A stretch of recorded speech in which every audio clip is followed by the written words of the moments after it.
A lot of people want an easy life, and I can understand why. There's nothing wrong with wanting things to happen quickly.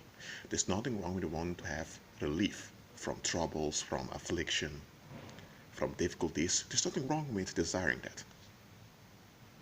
There's nothing wrong with wanting things smooth and easily. That itself, there's nothing wrong with it. But you need to understand, you need to look at the bigger picture.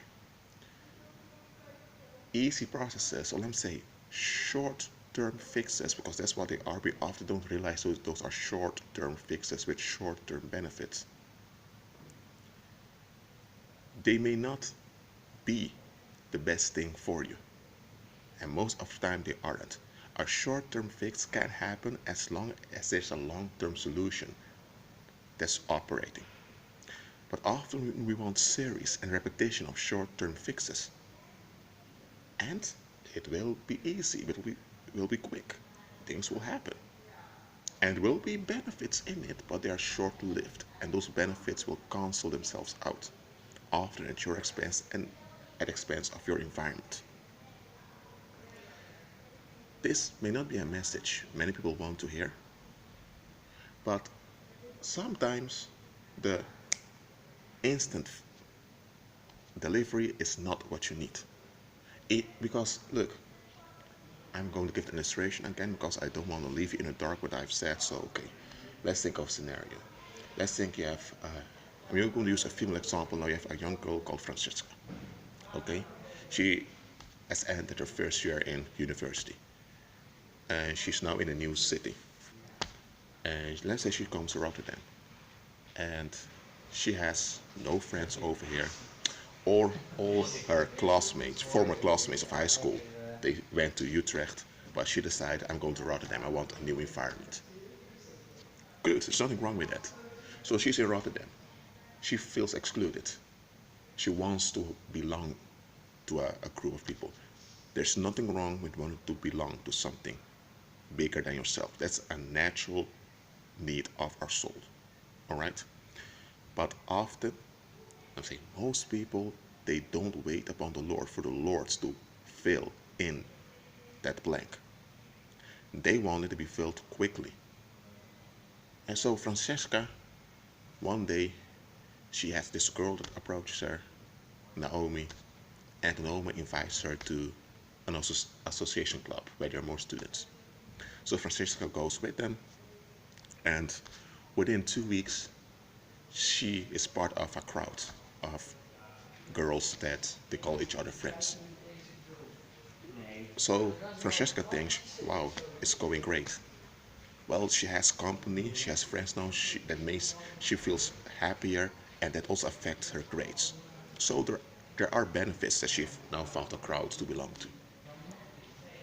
After first year in university, she got she got a proper diploma. That's diploma you receive if you finish the first year of university. I'm not sure if America still uses this, but okay. Francesca finishes her proper diploma.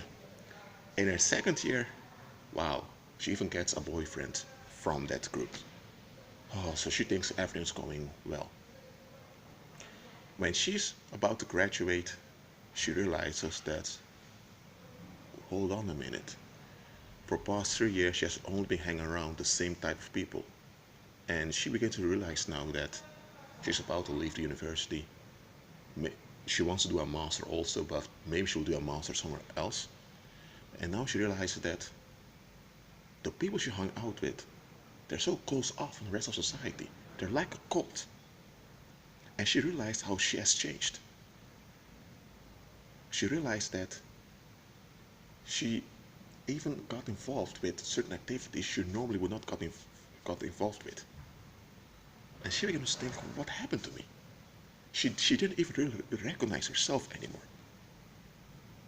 And she also realized that she has become more estranged from her relatives.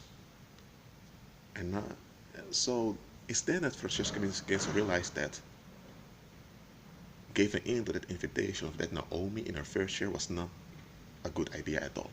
At the time, it seemed like the greatest idea because she didn't look at the bigger picture. She didn't have any perspective. Okay, I'm going to give another illustration. Let's say you're a young man I'm going to use a Dutch name now, Bob. Bob has a degree in finance, but he has no job in finance. Okay, let me move a little bit. Get away from the noise. Okay, the noise is over. Okay, look. Bob has a degree in finance, but he has no job in finance because, well, he applied for over 25 jobs. He wrote excellent application letters, but they turned him down.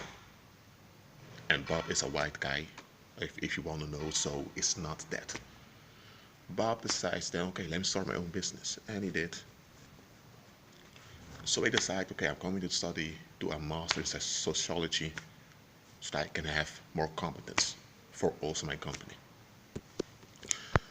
Well, Bob has his own company together with two other dudes who went to the same college as he did.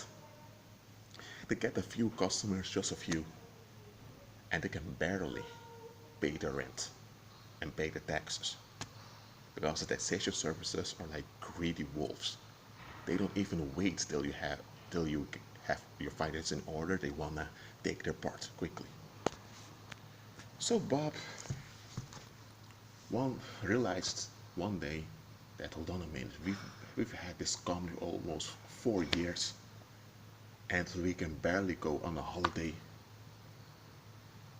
And he became a bit depressed. And he saw a guy. Let me say so too, guys. He saw Michael and he saw a guy, Rashid, let's say that's me, that he saw. He saw that Rashid, he has a YouTube channel. He has a lot of information sharing about the spiritual, so Bob began to watch Rashid's videos. And he thought, oh, okay. But he looked at Michael, and Michael had instant success. Michael had his own business, and he spent almost 2,000 euros each weekend at partying. He went to parties, he would buy a lot of champagnes, he would spill them around, he would show off. Now this Bob did not follow the Lord. He had no perspective at all. Bob listened to watch some of Rashid's videos, and okay, that's good, but because he had no perspective, he couldn't process the information Rashid was giving. So he decided to look at Michael. Michael, he had his own blog in which he talked about his lifestyle, how he traveled to Dubai, he traveled to Sydney, that's in Australia, to Hong Kong. And because Bob was worldly minded, he Michael became attractive to him. Michael became a significant individual in his life, even though he didn't even knew Michael. So Michael one day heard about Bob's plans, and Bob even spoke with him about it, about Bob's difficulties. So Michael invited him to a meeting one time in which Bob met other business people, and it all went well. Bob and his two companions, their company became relevant. They began to make thousands of euros in profit very quickly also. But it was after a year. Or not even a year, let's say after 2-3 years. At this time Bob had his sociology degree also. He had to do a pre-master first before he did his master. He didn't like it, but okay, he did it. It was then Bob noticed that he felt haunted. And yes, they did have a bit more success, but not the success they were expecting. And it's then that he began to ask Michael how Michael what strategy Michael used. And Michael told him, listen, Bob, if you want to become like me, you got to make a bargain.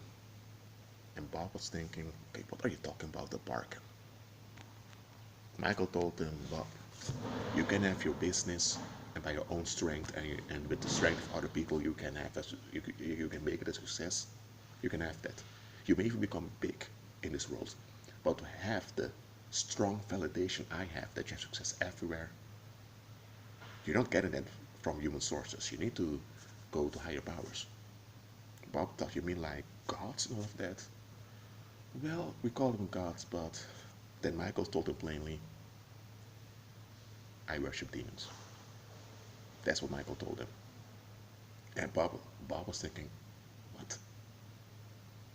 Come on, Michael.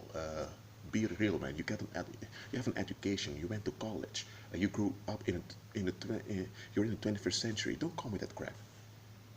Bob was still an agnostic, and Michael told him plainly, listen, dude. If you want to get this strong validation like that you're longing for, you will have to go through a lot of crap to get it. It's then when Bob began to notice that Michael told the truth, Bob realized, I'm out of here.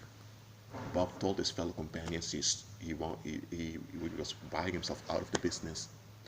And the two companions thinking, Bob, we've been buddies and we've been even become business partners. What's going on? The other two companions were willing to go further with Michael, but Bob said, I'm out.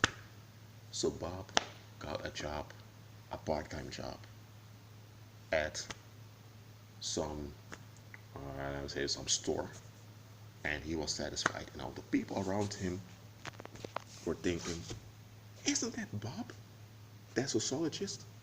Didn't he had a business that, and after lately the business became so successful? Haven't you heard it? He left the business. His two companions, his two business partners, are now making millions. And look at Bob.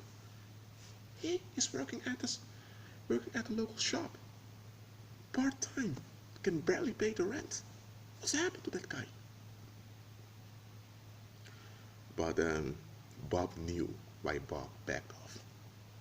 Now look, this video is over 12 minutes. I did not intend to make this video this long, but I wanted to make it for you to understand that having the instant manifestations like we often want is not always the best for us.